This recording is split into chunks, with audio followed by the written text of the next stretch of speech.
മഹാകാരുണ്യവാനായ കർത്താവിനെ സ്തുതിക്കുന്നു, മഹത്വപ്പെടുത്തുന്നു. എല്ലാ ബഹുമാന്യ കർത്താവിന്റെ ദാസിദാസന്മാർക്കും ദൈവമക്കൾക്കും ക്രിസ്തീയ വന്ദനങ്ങൾ. പ്രത്യേകിച്ച് ഇതുവരെ അധ്യക്ഷത വഹിക്കുകയും നമ്മോട് ദൈവത്തിന്റെ വചനം പങ്കുവയ്ക്കുകയും ചെയ്തുകൊണ്ടിരുന്ന കർത്താവിന്റെ ദാസന്മാർക്ക്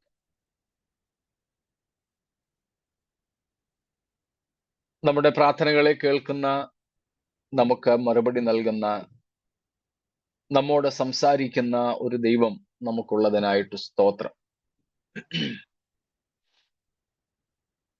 ആ കർത്താവിൽ നമുക്ക് വീണ്ടും ആശ്രയിക്കാം. നിത്യതയോളം നമ്മെ നടത്തുവാൻ മതിയായ ദൈവമാണല്ലോ നമ്മുടെ ദൈവം. ക്രിസ്തുയേശുവിലൂടെ നമ്മെ സ്നേഹിച്ച മഹാസ്നേഹത്തിനായി ഞാൻ കർത്താവിനെ സ്തുതിക്കുന്നു. നമുക്ക് വെളിപ്പാട് പുസ്തകം 14-ാം അധ്യായത്തിലേക്ക് വീണ്ടും ശ്രദ്ധയെ തിരിക്കാം. നാം ആ അധ്യായത്തിന്റെ ആദ്യ ഭാഗങ്ങൾ കണ്ടു കഴിഞ്ഞു. 6-7 വാക്യങ്ങളിൽ നിന്നും നിത്യ സുവിശേഷത്തെ പറ്റി കണ്ടു. അതിലൊരു കാര്യവും കൂടെ കൂട്ടിച്ചേർക്കട്ടെ. ദൈവത്തിന്റെ വചനം അഥവാ സുവിശേഷം അത് നിത്യമാണ്. അതിന് നിത്യമായ സ്വഭാവമുള്ളതായതുകൊണ്ടും അതിനെ നിത്യസുവിശേഷം എന്ന് വിളിക്കുന്നതിൽ തെറ്റൊന്നുമില്ല. കാരണം നമ്മുടെ വീണ്ടും ജനനവുമായി ബന്ധപ്പെട്ട് പത്രോസ്ലീഹ പറയുന്നുണ്ട്. 1-ാം അധ്യായം 1-ാം ലേഖനം 1-ാം അധ്യായം 23-ാമത്തെ വാക്യത്തിൽ നമ്മൾ ദൈവത്തിന്റെ വചനത്താലാണ് വീണ്ടും ജനിച്ചിരിക്കുന്നത്, അല്ലെങ്കിൽ നമ്മെ ദൈവം വീണ്ടും ജനിപ്പിച്ചത്. അവിടെ അതിന്റെ സ്വഭാവം പറയുന്നുണ്ട്, ജീവനുള്ളതും നിലനിൽക്കുന്നതും പിന്നെ ഒന്നും കൂടെ കെടാത്തത് എന്ന് വെച്ചാൽ നശിച്ചു പോകാത്ത, കെട്ടുപോകാത്ത, എല്ലാ കാലത്തും ഒരുപോലെ ക്രിയാത്മകമായ ദൈവത്തിന്റെ വചനം, കെടാത്ത വചനം, നശിച്ചു പോകാത്ത വചനം. യെശയ്യാവിലെ ഒരു വാക്യം പത്രോസ് അവിടെ ഉദ്ധരിക്കുന്നുണ്ട്. എന്താ? സകല ജഡവും പുല്ലുപോലെയും അതിന്റെ ഭംഗിയെല്ലാം പുല്ലിന്റെ പൂ പോലെയും ആകുന്നു. പുല്ല് വാടി പൂവ് ഉതിർന്നു പോയി, കർത്താവിന്റെ വചനമോ എന്നേക്കും നിലനിൽക്കുന്നു. സ്തോത്രം. മറ്റെല്ലാം പൂ പോലെയും പുല്ലുപോലെയും നൈമിഷികമായി നശിച്ചു പോകുമ്പോൾ ദൈവത്തിന്റെ വചനം എന്നേക്കും നിലനിൽക്കും. സ്തോത്രം. അപ്പം എന്നേക്കും നിലനിൽക്കുന്ന ദൈവവചനത്തിന്റെ സ്വഭാവം അനുസരിച്ചും സുവിശേഷത്തെ നിത്യ സുവിശേഷം എന്ന് വിളിക്കാം എന്നാണ് പറഞ്ഞതിന്റെ സാരം. Because of the indestructibility of the word of God, because of the eternal nature of the word of God, the gospel also can be called eternal gospel, നിത്യ സുവിശേഷം. ആ ഭാഗങ്ങൾ നമ്മൾ കണ്ടു കഴിഞ്ഞു. ഒടുവിൽ 13-ാമത്തെ വാക്യമായിരുന്നു നമ്മൾ ശ്രദ്ധിച്ചു കൊണ്ടിരുന്നത്. എന്തെങ്കിലും വിശദീകരണങ്ങൾ ആ ഭാഗങ്ങളിൽ നിന്ന് വേണമെങ്കിൽ വീണ്ടും ചോദിക്കാം. പ്രത്യേകിച്ച് അതിന്റെ 12-ഉം 13-ഉം വാക്യങ്ങൾ ഒന്നും കൂടെ വായിക്കാമല്ലോ. 12 and 13 once again please. ദൈവകൽപ്പനയും യേശുവെങ്കിലുള്ള വിശ്വാസവും കാത്തുകൊള്ളുന്ന വിശുദ്ധന്മാരുടെ സഹിഷ്ണുത കൊണ്ട് ഇവിടെ ആവശ്യം. ഞാൻ സ്വർഗത്തിൽ നിന്നൊരു ശബ്ദം കേട്ടു. അത് പറഞ്ഞത്, എഴുതുക, ഇന്നു മുതൽ കർത്താവിൽ മരിക്കുന്ന മൃതന്മാർ ഭാഗ്യവാന്മാർ. അതെ, അവർ തങ്ങളുടെ പ്രയത്നങ്ങളിൽ നിന്ന് വിശ്രമിക്കേണ്ടതാകുന്നു. അവരുടെ പ്രവൃത്തി അവരെ പിന്തുടരുന്നു എന്ന് ആത്മാവ് പറയുന്നു. സ്തോത്രം. നാം അവിടെ 12-ാമത്തെ വാക്യം ഒത്തിരി ഇവിടെ വിശദീകരിച്ചില്ല. അതിനു മുൻപ് നമ്മൾ സമാനമായ വാക്യത്തെ 10-ാം അധ്യായത്തിൽ വെച്ച് വ്യാഖ്യാനിച്ചതുകൊണ്ട് 13-ാമത്തെ വാക്യമായിരുന്നു നമ്മൾ അതിനോട് ചേർത്തെടുത്തത്. എതിർ ക്രിസ്തുവിനെയും അവന്റെ പ്രതിമയെയും ആരാധിക്കുന്നവർക്ക് സ്വസ്ഥതയില്ലാതിരിക്കുമ്പോൾ ക്രിസ്തുവിൽ കർത്താവിൽ മരിക്കുന്ന മൃതന്മാർക്ക് ലഭിക്കുന്ന വിശ്രമത്തെക്കുറിച്ചാണ് നാം ഈ ഭാഗങ്ങളിൽ കണ്ടുകൊണ്ടിരുന്നത്. അപ്പോൾ മരണം ഒരു വിശ്രമ പ്രവേശനമാണെന്ന് നാം ഈ വാക്യങ്ങളിൽ നിന്നും കാണും, പ്രത്യേകിച്ച് 13-ാമത്തെ വാക്യത്തിൽ നിന്ന്. ഈ വാക്യം നമ്മുടെ സാധാരണ ശവമടക്കിനൊക്കെ ഉപയോഗിക്കാറുണ്ട്. എങ്കിലും നമ്മൾ കണ്ടു ഈ വാക്യം ശരിയായ അർത്ഥത്തിൽ മഹാപീഡനകാലത്തെ വിശുദ്ധന്മാരുടെ മരണവുമായി ബന്ധപ്പെട്ടാണ് ഉപയോഗ്യമായത്. എങ്കിലും ഇന്നും ഈ വാക്യം ഉപയോഗിക്കുന്നതിൽ മറ്റ് തെറ്റുകളില്ല. കാരണം എക്കാലവും ക്രിസ്തുവിൽ മരിക്കുക, കർത്താവിൽ മരിക്കുക എന്നത് ഭാഗ്യകരമായ അനുഭവം തന്നെയാണ്. എന്നാൽ ഇന്ന് മരിക്കുന്ന പലരും വേല തികച്ചൊന്നും പോകുന്നവർ ആണോ എന്ന് വിലയിരുത്തേണ്ടിയിരിക്കുന്നു. പ്രത്യേകിച്ച് പെന്തക്കോസ്തുകാര് മരിച്ചാലും ഉപദേശിമാര് പ്രത്യേകിച്ച് മരിച്ചാലും നമ്മൾ പറയും കർത്താവ് കൊടുത്ത വേല തികച്ച് പോയി എന്ന്. ഈ മരിക്കുന്നവരുടെ ബന്ധുക്കളെ വേദനിപ്പിക്കുവാൻ ഞാൻ ആഗ്രഹിക്കുന്നില്ല. പക്ഷേ ഞാൻ ഉൾപ്പെടെ നമ്മൾ മരിക്കുന്നതിന് മുമ്പ് പൗലോസിനെ പോലെ പ്രാഗൽഭ്യത്തോടെ പറവാൻ കഴിയുമോ? ക്രിസ്തുവിനെ പോലെ പ്രാഗൽഭ്യത്തോടെ പറവാൻ കഴിയുമോ? എന്താ? കർത്താവ് പറഞ്ഞു നിവൃത്തിയായി. പൗലോസ് പറഞ്ഞു ഞാൻ എൻ്റെ നല്ല പോർ പൊരുതു, വിശ്വാസം കാത്തു, ഓട്ടം തികച്ചു. ഇനി നീതിയുടെ കിരീടം എനിക്കായിട്ട് വെച്ചിരിക്കുന്നു, അത് പ്രാപിക്കുവാനായിട്ട് ഞാൻ പോവുകയാണ്. ആ നിലയിൽ നമുക്ക് ജീവിച്ചിരിക്കുമ്പോൾ തന്നെ ദൈവം നമ്മളെ ഏൽപ്പിച്ചത് ചെയ്തു തീർത്തു എന്ന്, നമുക്ക് ഓടുവാൻ തന്ന ദൂരം ചട്ടപ്രകാരം ഓടിത്തീർത്തു എന്ന്. മനസ്സിലായോ? As an athlete, Christian life is compared to an athlete. Athlete one who runs or an athlete one who wrestles. Whether it's a runner or a wrestler, he has to fulfill it as per the laws. So the challenge is whether or not we are able to claim that I have finished the race I had to run lawfully, or wrestled the very wrestle lawfully. ഒരു ക്രിസ്ത്യാനി ഒരു ഓട്ടക്കളത്തിലും ഒരു പോർക്കളത്തിലുമാണ്. അപ്പോൾ ഓട്ടമായാലും ഗുസ്തിയായാലും മല്ല് കെട്ടുന്നവനെന്ന Bible പറയുന്നത്. 2 തിമോത്തിയോസ് 2-ാമത്തെ അധ്യായത്തിൽ പൗലോസ് പറയുന്നത് മല്ല് കെട്ടുന്നവൻ, 2:5 എന്റെ ഓർമ്മ. ഒരുത്തൻ മല്ല് കെട്ടിയാലും ചട്ടപ്രകാരം പോരായികയിൽ കിരീടം പ്രാപിക്കുകയില്ല. 4-ാം വാക്യം തോന്നല്ലേ? അത് 5. ഓക്കെ. ചട്ടപ്രകാരം പോരാടുക. അപ്പം ഒരു അത്ലറ്റ്, ഒരു ഓട്ടക്കാരനോ ഒരു ഗുസ്തി ഇടുന്ന പെഹൽവാൻ ഗുസ്തിക്കാരനോ ഒരു റെസ്ലർ ഒക്കെ ആയാലും നിയമങ്ങളുണ്ട്. ആ നിയമങ്ങൾക്കനുസരിച്ച് ഞാൻ ഓടേണ്ട ദൂരം ഓടിത്തീർത്തു എന്ന് എനിക്ക് പറവാൻ കഴിയുമോ? ഇതാണ് നാം നോക്കേണ്ടത്. സ്തോത്രം.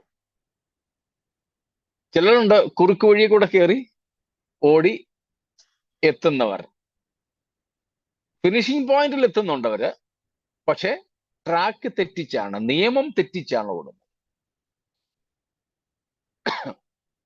റെസ്ലിംഗിൽ ചിലർ ജയിക്കുന്നുണ്ട്, പക്ഷെ നിയമം തെറ്റിച്ചാണ് അവർ ജയിക്കുന്നത്. അങ്ങനെയാണെങ്കിൽ അവരുടെ ബെൽറ്റ്, അവരുടെ കിരീടം തിരിച്ചെടുക്കും. നമുക്കറിയാമല്ലോ നമ്മുടെ ഈ കഴിഞ്ഞ ഒളിമ്പിക്കിൽ സംഭവിച്ച കാര്യം. ഏതാണ്ട് ഒരു 100 ഗ്രാം ഭാരം കൂടുതലായിരുന്നത് കൊണ്ട് സ്വർണ്ണ മെഡൽ പ്രതീക്ഷ ഉണ്ടായിരുന്ന ഗെലോട്ടിന് മത്സരിക്കാൻ കഴിയാതെ പോയി. വേറൊരാള് ഇപ്പോൾ മത്സരിച്ച് ജയിച്ചയാള് ആണാണോ പെണ്ണാണോ എന്ന തർക്കം നടന്നുകൊണ്ടിരിക്കുക. അങ്ങനെയാണെങ്കിൽ മെഡൽ തിരിച്ചെടുക്കണമെന്നാണ് ഇപ്പോൾ ഡിമാൻഡ്. അപ്പോൾ ചട്ടപ്രകാരം ആണോ നാം ഓടിയെത്തിയിരിക്കുന്നത്? ചട്ടപ്രകാരമാണോ നാം പോരാടിയിരിക്കുന്നത്? അത് നമ്മൾ വിലയിരുത്തേണ്ടതുണ്ട്. ഇതുവരെ നമ്മൾ പറഞ്ഞ കാര്യങ്ങളിൽ എന്തെങ്കിലും വിശദീകരണം ആവശ്യമെങ്കിൽ ദയവായിട്ട് ചോദിക്കാമല്ലോ.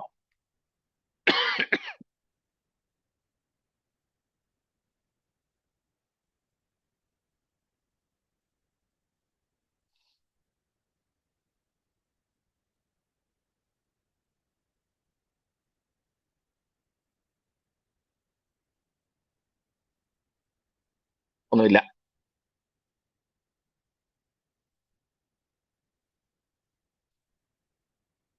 ഇവിടെ നാം കാണുന്നത്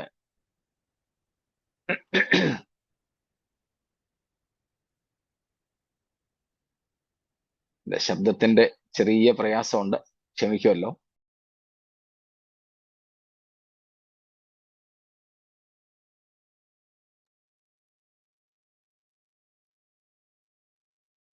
ഇവിടെ നമ്മൾ കാണുന്നത് കർത്താവിൽ ഇന്നു മുതൽ മരിക്കുന്ന മൃതന്മാർ, അവരെല്ലാവരും തന്നെ ആ സമയത്ത് കർത്താവിൽ മരിക്കുന്ന മൃതന്മാർ, അവര് സഹിക്കേണ്ടത് സഹിച്ച്, ചെയ്യേണ്ടത് ചെയ്ത് ക്രിസ്തുവിൽ നിദ്ര പ്രാപിക്കുന്നവരാണ്.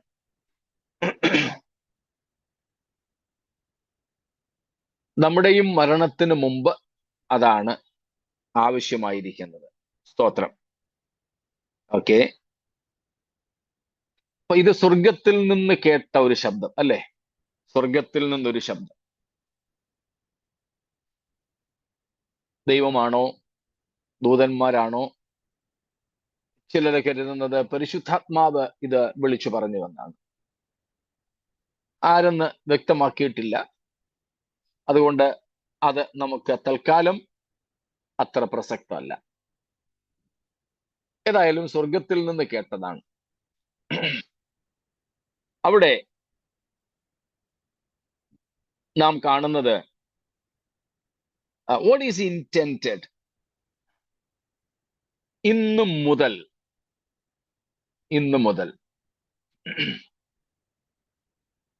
മഹാപീഡന കാലത്ത് മരിക്കുന്ന വിശുദ്ധന്മാരെ കുറിച്ച്. ഇതുവരെ മരിച്ചവരെ കുറിച്ചും അങ്ങനെ തന്നെയാണ്. പക്ഷെ ഇത് പറയുന്ന ആ കാലഘട്ടത്തിൽ ഇന്നു മരിച്ച വിശുദ്ധന്മാർ മരിച്ചവരായിട്ട് ഉണ്ടാവില്ല. അവരുടെ ഉയർത്തെഴുന്നേൽപ്പ് കഴിഞ്ഞിട്ടുണ്ടാവും. അതുകൊണ്ട് ഇന്നുവരെ മരിച്ചവരെന്ന നിലയിൽ പറയാതെ ഇന്നു മുതൽ മരിക്കുന്നവർ എന്ന് പറഞ്ഞിരിക്കുന്നു. പിന്നീട് നാം അവിടെ കാണുന്നത് എന്താണ് അവരുടെ ഭാഗ്യാവസ്ഥ. ഭാഗ്യാവസ്ഥ എന്ന് പറഞ്ഞാൽ ബ്ലിസ്ഫുൾ സ്റ്റേറ്റ്, ഏറ്റവും സന്തോഷകരമായ സ്ഥിതി. First of all, they will be at rest. അവർ വിശ്രമത്തിലായിരിക്കും. ആ വിശ്രമം അവരുടെ ഭാഗ്യാവസ്ഥയാണ്. A rest from all sins, temptations, persecutions, everything. പാപത്തിൽ നിന്ന്, പ്രലോഭനങ്ങളിൽ നിന്ന്, പ്രതികൂലങ്ങളിൽ നിന്ന്, ഉപദ്രവങ്ങളിൽ നിന്നൊക്കെയുള്ള വിശ്രമം. സ്തോത്രം. ഓക്കെ, അപ്പോൾ വിശ്രമത്തിലാണവർ.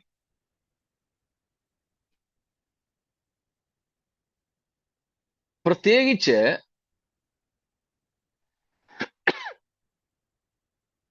നമ്മൾ നേരത്തെ ഒരിക്കൽ പറഞ്ഞതാണ്, സ്വർഗത്തിൽ ഏറ്റവും അധികം സന്തോഷം ഉണ്ടാകുന്നതാണ് ഒരു പാപിയുടെ മാനസാന്തരം.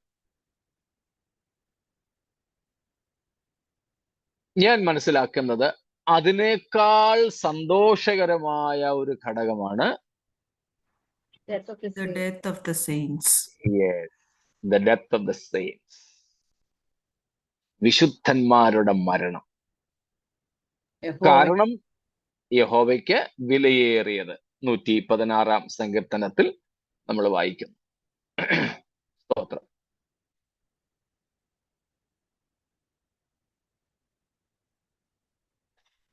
എന്തുകൊണ്ട്? അതിലെ പ്രധാന കാരണം ഇനിയും പരീക്ഷകന്, ഇനിയും സാത്താന്, പരീക്ഷകൻ എന്ന് വെച്ചാൽ ടെംപ്റ്റർ, സാത്താൻ, ഇനിയും സാത്താന് ഇവരെ ഒരു കാരണവശാലും കർത്താവിൽ നിന്ന് പിന്തിരിപ്പിക്കാൻ സാധ്യമല്ല. ഏതൊരു വിശുദ്ധനും ജീവനോടിരിക്കും കാലം അത്രയും ഒരു ഭീഷണി നിലനിൽക്കുന്നുണ്ട് കർത്താവിൽ നിന്നും അകന്നു പോകാൻ. ഒരു സാധ്യത നിലനിൽക്കുന്നുണ്ട്. സ്തോത്രം. As long as a saint is still alive, there is a possibility or there is a threat that he may fall away from the Lord. കാരണം ധാരാളം പേർ അങ്ങനെ വീണു പോകുന്നത് കാണുന്നു. അതുകൊണ്ട് ആ പൗലോസ് പറഞ്ഞത്, നിൽക്കുന്നു എന്ന് തോന്നുന്നവൻ വീഴാതിരിപ്പാൻ സൂക്ഷിക്കട്ടെ, നോക്കിക്കൊള്ളട്ടെ. എന്റെ നീതിമാൻ വിശ്വാസത്താൽ ജീവിക്കും. പിന്മാറുന്നുവെങ്കിലോ എന്റെ ഉള്ളത്തിന് അവനിൽ പ്രസാദമില്ല. സ്തോത്രം. My righteous shall live by faith. അപ്പോൾ ഒരു വിശുദ്ധൻ ജീവിച്ചിരിക്കുന്നിടത്തോളം കാലം അവൻ വീണുപോകുമോ എന്ന ആശങ്ക ദൈവത്തിനില്ല. പക്ഷെ നിൽക്കുന്ന വിശുദ്ധന് പോലും ഉണ്ടാകും. ഞാനൊന്നും വീഴത്തില്ലെന്ന് പറയാൻ പ്രാഗൽഭ്യമുള്ളവരാരും ഇല്ലല്ലോ. അങ്ങനെ വല്ലതും സംഭവിച്ചാൽ വീഴ്ചയാണെന്നും നമുക്കറിയാം. അങ്ങനെ കാണാൻ തോന്നിയാൽ വീഴ്ചയാണെന്നും നമുക്കറിയാം. എന്നാൽ ഒരു ഭക്തൻ ഭക്തിയിൽ നിലനിന്ന് കർത്താവിൽ മരിച്ചാലോ, സ്തോത്രം, ഇനിയും അവനെ ഒരിക്കലും വീഴ്ത്താൻ പിശാചിന് കഴിയാത്തതുപോലെ അവന്റെ ഓട്ടം തികച്ച് കർത്താവിലേക്ക് അവൻ എത്തിച്ചേരുകയാണ്.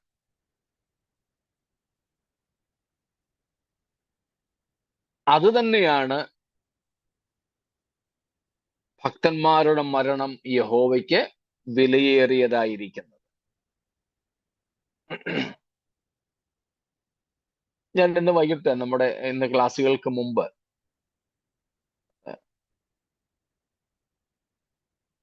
ഒരാളൊരു ചോദ്യം എനിക്ക് എഴുതി അയച്ചു തന്നായിരുന്നു. ഞാൻ അതിന് മറുപടി കൊടുത്തുകൊണ്ടിരിക്കുമ്പോൾ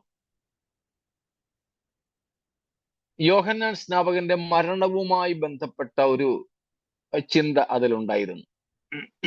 ആ മറുപടി അപ്പോൾ എന്റെ മനസ്സ് പോയത്, യോഹന്നാനെ ശിരച്ഛേദം ചെയ്യിച്ചു. The Baptist, John the Baptist was beheaded. ശിരച്ഛേദം ചെയ്യിച്ചിട്ട് അവന്റെ തല ഒരു താലത്തിലാക്കി, ഒരു പാത്രത്തിനകത്ത് തലയും കൊണ്ടുവരുന്നത് ഞാൻ ഒന്ന് ഭാവനയിൽ കാണാൻ ശ്രമിച്ചു.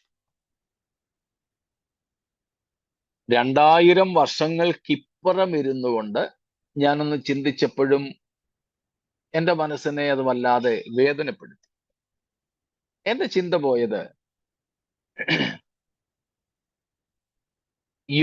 തനിക്ക് വേണ്ടി വഴിയൊരുക്കിയ യോഹന്നാൻ സ്നാപകന്റെ, തൻ്റെ കസിൻ, മച്ചുനൻ എന്ന് വിളിക്കപ്പെടാവുന്ന യോഹന്നാൻ സ്നാപകന്റെ, തന്റെ ചേട്ടനെന്ന് 6 മാസം മൂപ്പുണ്ട്, 6 മാസം മുൻപ് ജനിച്ച ചേട്ടനെന്ന് വിളിക്കപ്പെടാവുന്ന സ്നാപക യോഹന്നാന്റെ മരണവാർത്ത യേശുവിനെ ദുഃഖിപ്പിച്ചു കാണുമോ? സ്തോത്രം. എനിക്ക് മരണം ദൈവത്തിന് വിലയേറിയതാണെങ്കിൽ ദുഃഖിപ്പിച്ച് കാണത്തില്ല. ഇല്ല, കാണത്തില്ല.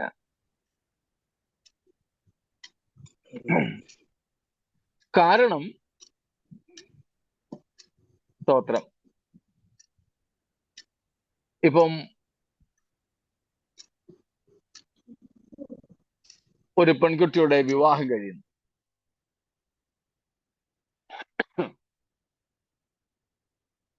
ആ കൊച്ച് വീട്ടിൽ തന്നെയാ, ഭർത്താവ് അങ്ങ് അമേരിക്കയിലോ ഗൾഫിലോ എവിടെയെങ്കിലോ. കല്യാണം കഴിഞ്ഞ് കുറച്ച് ദിവസം കഴിഞ്ഞിട്ട് അവളങ്ങ് പോയി, ഭർത്താവ് അങ്ങ് പോയി. കുറെ നാളും കൂടെ കഴിഞ്ഞിട്ടാണ് ഈ പെൺകുട്ടിയുടെ വിസയും കാര്യങ്ങളും ഒക്കെ ശരിയായി അവൾ പോകുന്നത്. അവൾ പോകുന്നത് തീർച്ചയായും ഈ അപ്പനും അമ്മയ്ക്കും, ഇപ്പം ഞങ്ങളുടെ ഭാഷയിൽ പറയുകയാണെങ്കിൽ അവൾ അംഗമായിരിക്കുന്ന സഭയിലെ ഉപദേശിക്കും സഭയ്ക്കും ഒക്കെ ഇച്ചിരി പ്രയാസമാണ്. പക്ഷേ അവൾക്കോ? ഇല്ല, അവൾക്ക് പ്രയാസമൊന്നുമില്ല. ഇനിയും അവളുടെ ഭർത്താവിനോ?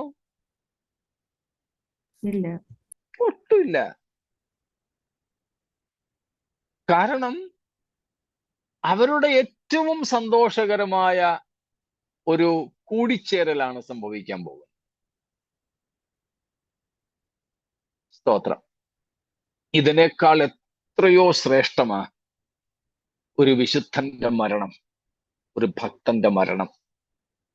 അതുകൊണ്ട് സ്നാപക യോഹന്നാൻ ഉൾപ്പെടെയുള്ളവരുടെ മരണം യേശുക്രിസ്തുവിന് ഒരിക്കലും വേദന ഉളവാക്കിയിട്ടില്ല.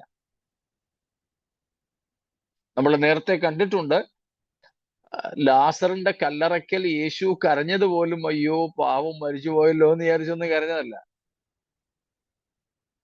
സ്തോത്രം. കാരണം ലാസറിന്റെ മരണത്തിൽ യേശു കർത്താവിന് ഒരു ദുഃഖവും ഇല്ല. കാരണം ലാസറിനെ ഉയർപ്പിക്കാൻ പോവാ കർത്താവ്. എന്തിനു കരയാനാ, എന്തിനു ദുഃഖിക്കാനാ? സ്തോത്രം. അപ്പം വിശുദ്ധന്മാരുടെ അല്ലെങ്കിൽ ഭക്തന്മാരുടെ മരണം യഹോവയ്ക്ക് വിലയേറി.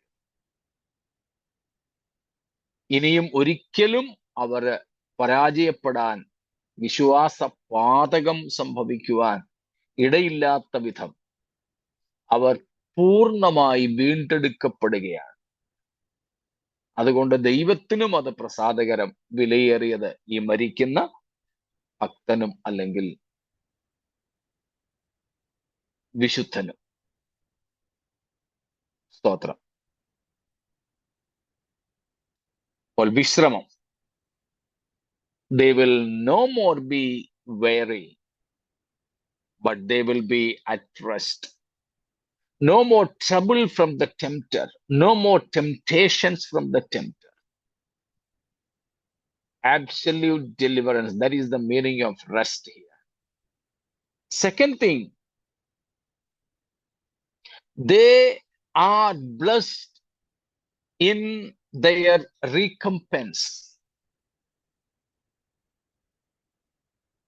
They are at rest. This is blessedness. The happiest moments in the life of such a chosen person because of the recompensation he is about to get. Because it is written, their works follow them. അവരുടെ പ്രവൃത്തി അവരെ പിന്തുടരുന്നു. അവർക്ക് പ്രതിഫലം ലഭിക്കാൻ പോകുന്നു. അത് അവർക്ക് സന്തോഷകരമാണ്. പ്രതിഫലം ലഭിക്കുവാൻ പോകുന്നു. ആ പ്രതിഫലം ലഭിക്കുന്നത് അവർക്ക് ഏറെ ഭാഗ്യമുള്ള അല്ലെങ്കിൽ സന്തോഷം നൽകുന്ന വസ്തുതയാണ്. സ്തോത്രം. Praise God. അവർ ഈ ജീവിതത്തിൽ വെച്ച് എന്തൊക്കെ കർത്താവിന് വേണ്ടി ചെയ്തോ, എന്തൊക്കെ അവർ സഹിച്ചോ, എന്തെല്ലാം അവർ നഷ്ടപ്പെടുത്തിയോ, എന്തൊക്കെ അവർ ചെയ്തോ, what ever they did, their works, whatever they went through, endured, അവരെന്തൊക്കെ സഹിച്ചോ, what all things they lost, കർത്താവിനായിട്ട് അവരെന്തെല്ലാം നഷ്ടങ്ങൾ സഹിച്ചോ, എന്തൊക്കെ നഷ്ടപ്പെടുത്തിയോ, അതിനെല്ലാം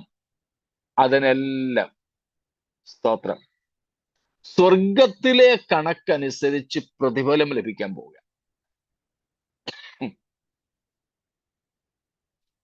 അതുമൊന്നും ഇനിയും നഷ്ടപ്പെടില്ല. ഇതിനു മുമ്പായിരുന്നെങ്കിൽ അതുമൊക്കെ നഷ്ടപ്പെടാനുള്ള സാധ്യത ഉണ്ടായിരുന്നു. എന്നാൽ ഇനിയും അതും ഒന്നും നഷ്ടപ്പെടാതെ അതിനൊക്കെ വേണ്ട പ്രതിഫലം ലഭിക്കുവാൻ പോകും. സ്തോത്രം.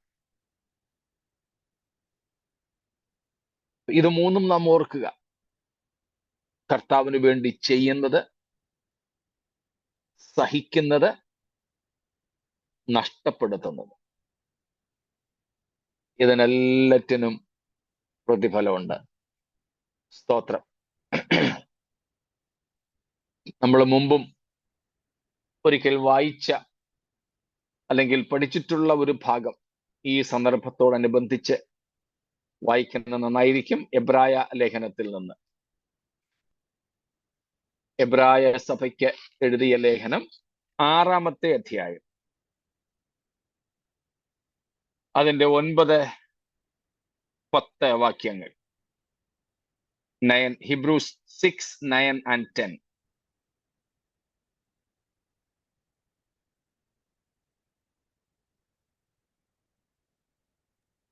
Though we speak in this way, yet in their case, beloved, we feel sure of better things, things that belong to salvation. For God is not unjust so as to overlook your work and the love you have shown for his name in serving the saints as you still do. Praise God.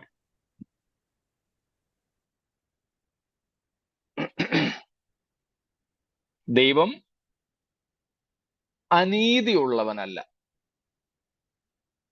മറന്നു കളയുവാൻ. എന്തു മറന്നു കളയുവാൻ? നിങ്ങളുടെ പ്രവൃത്തി. 2, വിശുദ്ധന്മാരെ ശുശ്രൂഷിക്കുന്നത്, കർത്താവിന്റെ നാമത്തോട് കാണിക്കുന്ന സ്നേഹം. ഇത് ഇന്നും അന്നുമുള്ള വിശുദ്ധന്മാരോട് വളരെ ബന്ധമുള്ള വസ്തുതകളാണ്. അപ്പോൾ ഇങ്ങനെയൊക്കെ നാം ചെയ്യുന്നെങ്കിൽ, പ്രവർത്തിക്കുന്നെങ്കിൽ, അതിനെല്ലാം നിത്യമായ പ്രതിഫലം തരുന്ന ഒരു ദൈവം, ഒന്നും നഷ്ടപ്പെടാതെ നമ്മുടെ പേരിൽ തന്നെ കുറിച്ചു വെക്കുന്ന ഒരു ദൈവം.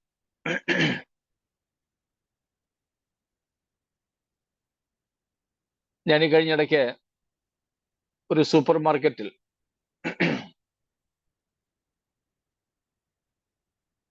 സൂപ്പർ മാർക്കറ്റ് എന്ന് പറഞ്ഞാൽ ഇച്ചിരൂടെ അങ്ങ് തെളിച്ച് പറയുകയാണെങ്കിൽ, ഞാൻ കഴിഞ്ഞ ഒരു പ്രാവശ്യം യാത്ര ചെയ്ത് വരുന്ന വഴിക്ക് ഡ്യൂട്ടി ഫ്രീ എയർപോർട്ടിലുള്ള ഒരു ഡ്യൂട്ടി ഫ്രീ കടയിൽ നിന്ന് ഒരു സാധനം വാങ്ങി. ഞാൻ അവിടേക്ക് തപ്പുന്നത് കണ്ടുകൊണ്ട് അവിടുത്തെ ഒരു സെയിൽസ് ഗേൾ വന്നിട്ട് എന്താന്നൊക്കെ ചോദിച്ചു. ഞാൻ പറഞ്ഞു ഇന്നതുപോലെ സാധനമുണ്ട്, ഇന്നടുത്ത് വാ. ഞാൻ ആ സാധനം എടുത്തപ്പോഴേക്കും അവളുടെ കയ്യിലുണ്ടായിരുന്ന ഒരു സ്റ്റിക്കറ് ഞാൻ വാങ്ങിയ ആ പാക്കറ്റിൽ ഒട്ടിച്ചു. എനിക്ക് കാര്യം മനസ്സിലായി, നിങ്ങൾക്കും മനസ്സിലാക്കിയിട്ടുണ്ട്. അതിന്റെ കമ്മീഷൻ അവൾക്ക് കിട്ടാൻ വേണ്ടിയാ. അവളാണ് ഈ സാധനം എന്നെ കൊണ്ട് വാങ്ങിപ്പിച്ചതെന്ന് കാണിക്കാൻ. അങ്ങനെ ഒരു സിസ്റ്റം അവർക്കുണ്ടായിരിക്കും, ഇവർ ഉഴപ്പാതിരിക്കാൻ, പണി ചെയ്യാൻ. അപ്പൊ ഞാൻ ആ വാങ്ങിച്ചതിന്റെ ഒരു ഭാഗം, ആ ലാഭത്തിന്റെ ഒരു വിഹിതം ആ പെൺകുട്ടിക്ക് കിട്ടും, നഷ്ടപ്പെടുന്നില്ല. ഇവിടെ കർത്താവിന് വേണ്ടി നാം എന്തെങ്കിലും ചെയ്താൽ അത് വേറെ ആരുടെയും പേരിലാകുന്നില്ല, നമ്മുടെ സ്വന്തം പേരിലേ ആകത്തുള്ളൂ.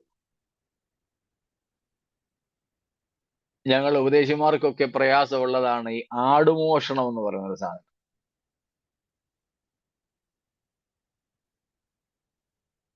ഞാൻ പോയി സുവിശേഷമൊക്കെ പറഞ്ഞ് ഒരാള് സ്നാനപ്പെടാറാകുമ്പം എന്നേക്കാൾ വിദഗ്ധനായ വേറൊരാൾ വന്ന് ആ കുടുംബത്തെ അടിച്ചോണ്ട് പോകും.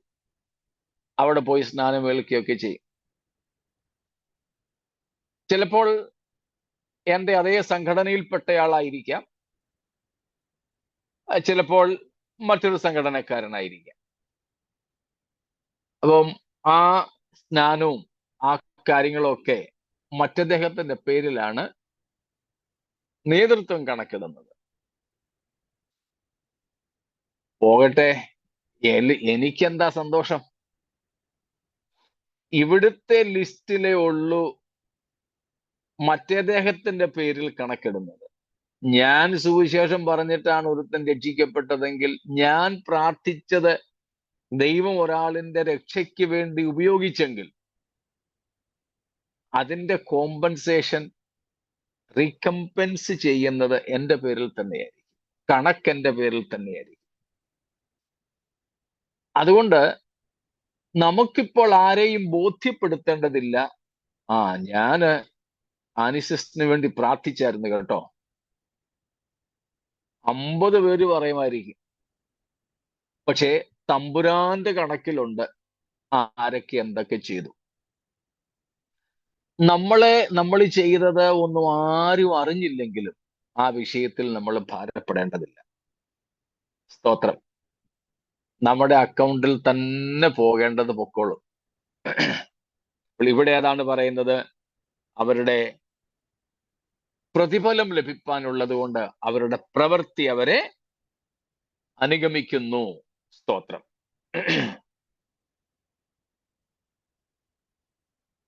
മറ്റൊന്ന്, they are happy in the time of their dying, as when they have lived to see the cause of God reviving, the peace of the church returning, and the wrath of God falling upon their idolatrous, cruel enemies. Mathew ഹെൻറിയുടെ വാക്കുകളാണ് ഞാൻ വായിച്ചത്. സ്തോത്രം. അവർ സന്തോഷിക്കുന്നു. എന്തുകൊണ്ട്? കർത്താവിൽ വിശ്വസിച്ചവർക്ക് മരിക്കാൻ അവസരം ലഭിച്ചു. പോരാ, ദൈവത്തിന്റെ സഭയെ അല്ലെങ്കിൽ ദൈവത്തിന്റെ ജനത്തെ ദൈവം തന്റെ അടുക്കൽ സുരക്ഷിതരായി ചേർക്കുന്നു. അവരുടെ ശരീരത്തെ പോലും പുനരുത്ഥാനം കൊടുത്ത് തന്റെ സന്നിധിയിൽ ചേർക്കുന്നു.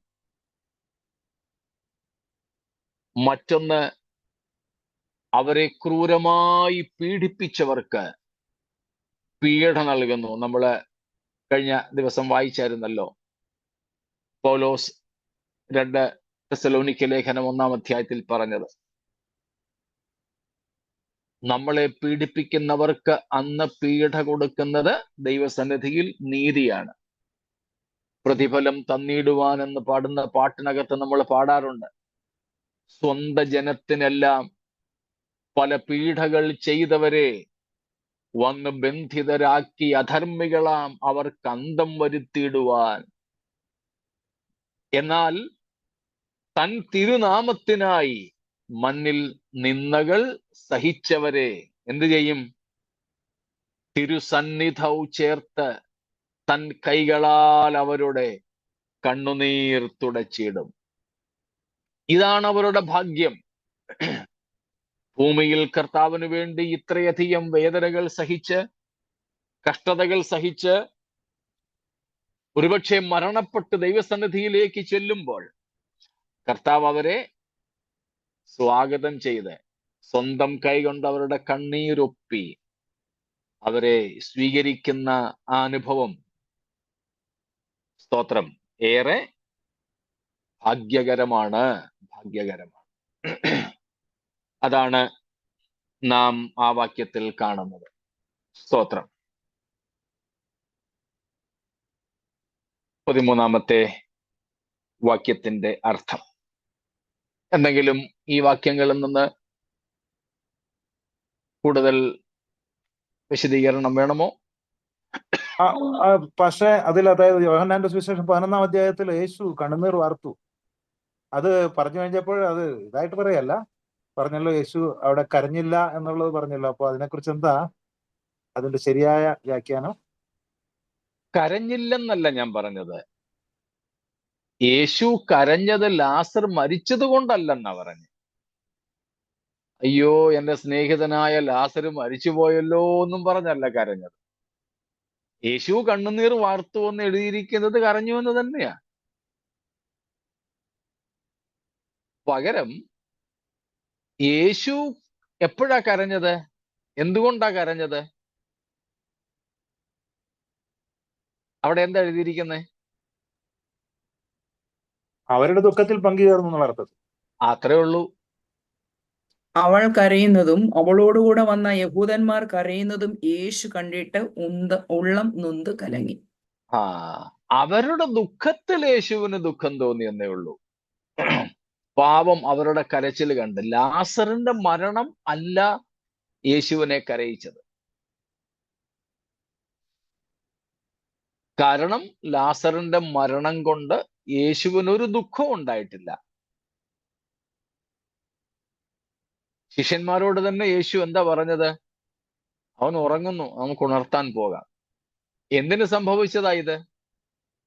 ദൈവത്തിന്റെ മഹത്വത്തിന് വേണ്ടി. നീ വിശ്വസിച്ചാൽ ദൈവത്തിന്റെ മഹത്വം കാണും. വിശ്വസിച്ചാൽ ദൈവത്തിന്റെ മഹത്വം കാണും. അപ്പോൾ ദൈവത്തിന്റെ മഹത്വത്തിന് വേണ്ടി, യേശു മശിഹയാണെന്ന് വെളിപ്പെടുത്താൻ വേണ്ടി സംഭവിച്ച ആ കാര്യത്തിൽ യേശുവിന് ഒരു ദുഃഖമില്ല. അടുത്ത നിമിഷത്തിൽ ലാസർ ആരോഗ്യവാനായിട്ട് തിരിച്ചു വരാൻ പോവാ. യേശുവിനതറിയാം. പിന്നെ യേശുവിന് ആ വിഷയത്തിൽ കരയേണ്ടതില്ല. പക്ഷേ മാർത്തയും മറിയയും അവരുടെ കൂടെ വന്ന യഹൂദന്മാരും ഒക്കെ കരയുന്നത് കണ്ടപ്പോൾ ആ കൂട്ടത്തിൽ അവരോട് മനസ്സലിഞ്ഞിട്ട് യേശു കരഞ്ഞുണ്ട്. ക്ലിയർ. ഓക്കെ.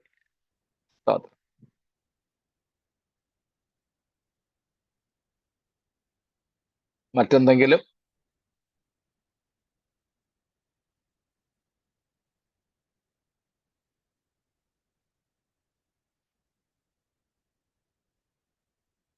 മറ്റൊന്നുമില്ലെങ്കിൽ നമുക്ക് 14 തൊട്ട് 16 വരെയുള്ള വാക്യങ്ങളിലേക്ക് പോകാം. പക്ഷെ ഇപ്പോൾ അതിന് സമയം ഇനി 3 മിനിറ്റേ ഉള്ളൂ. അതുകൊണ്ട് അത് വായിക്കാനുള്ള സമയം മാത്രമേ നമുക്കുള്ളൂ എന്നതുകൊണ്ട് അങ്ങോട്ട് പോകുന്നില്ല. നമ്മൾ ഇതുവരെ പഠിച്ചതുപോലെ ഈ ഭൂമിയിൽ ദൈവം നമ്മെ ആക്കി വെച്ചിരിക്കുന്നത് രണ്ട് കാര്യങ്ങൾക്ക് വേണ്ടിയാണെന്ന് നമ്മൾ ഇതിനു മുമ്പും പഠിച്ചിട്ടുണ്ട്. ഒന്ന്, നമ്മെ പണിയാൻ. ദൈവത്തിന് നമ്മിലുള്ള പണി ഇതുവരെ തീർന്നിട്ടില്ല. രണ്ട്, നമ്മിലൂടെ ചിലത് ദൈവം ചെയ്യുവാൻ ആഗ്രഹിക്കുന്നു. ഇത് രണ്ടും, നമ്മിൽ ചെയ്യുവാനും നമ്മിലൂടെ ചെയ്യും. അതിൽ പ്രധാനം നമ്മിലുള്ള പണിയാണ്. അതിനുവേണ്ടി നമുക്ക് നമ്മെ തന്നെ ഏൽപ്പിക്കാം. നിത്യതയിൽ പ്രതിഫലങ്ങളെ നമുക്ക് പ്രാപിക്കേണ്ടതിന് കർത്താവിന് വേണ്ടി അധ്വാനിക്കാം, കർത്താവിന് വേണ്ടി ചിലവിടാം, കർത്താവിന് വേണ്ടി സഹിക്കാം, കർത്താവിനായി നഷ്ടങ്ങളും ഏൽക്കാം. അങ്ങനെ എങ്ങാനും വല്ല അവസരവും വന്നാൽ വിടരുത്. സ്തോത്രം, വിടരുത്. ആ കർത്താവിന്റെ വരവിന്റെ പ്രത്യാശയോടെയും കർത്താവിനെ മുഖാമുഖം കാണുന്നതിനുള്ള ഏറിയ ആഗ്രഹത്തോടെയും ക്രിസ്തു ഭൂമിയിൽ ജീവിച്ചതുപോലെ നമുക്ക് ജീവിക്കാം. ദുരുപദേശങ്ങളിൽ നിന്നും ദുരാചാരങ്ങളിൽ നിന്നും നമുക്ക് വിമുക്തരാകാം. സ്തോത്രം. ഈ ജീവിതം ഭക്തന്മാർ മരിക്കുന്നത് പോലെ മരിക്കുവാൻ ഉള്ള തയ്യാറെടുപ്പിന്റെ സമയമാണ്. Let's learn how to die. എങ്ങനെ മരിക്കണമെന്ന് നമുക്ക് ശീലിക്കാം. How to dye. സ്തോത്രം. വിലയാൻ പോലും ആഗ്രഹിച്ചത് ഭക്തന്മാർ മരിക്കും പോലെ ഞാൻ മരിക്കട്ടെ എന്ന്. പക്ഷെ അവന് കഴിഞ്ഞില്ല ഭക്തന്മാർ മരിക്കും പോലെ മരിക്കാൻ. ഒറ്റ വാക്കിൽ പറഞ്ഞാൽ കർത്താവിൽ മരിക്കുക എന്നതാണ് അതിന്റെ അർത്ഥം. Dye in the Lord. സ്തോത്രം. കർത്താവിൽ മരിക്കുക.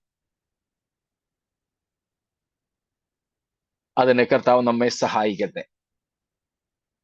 എന്തെങ്കിലും ചോദിക്കാനായിരുന്നു ആരെങ്കിലും?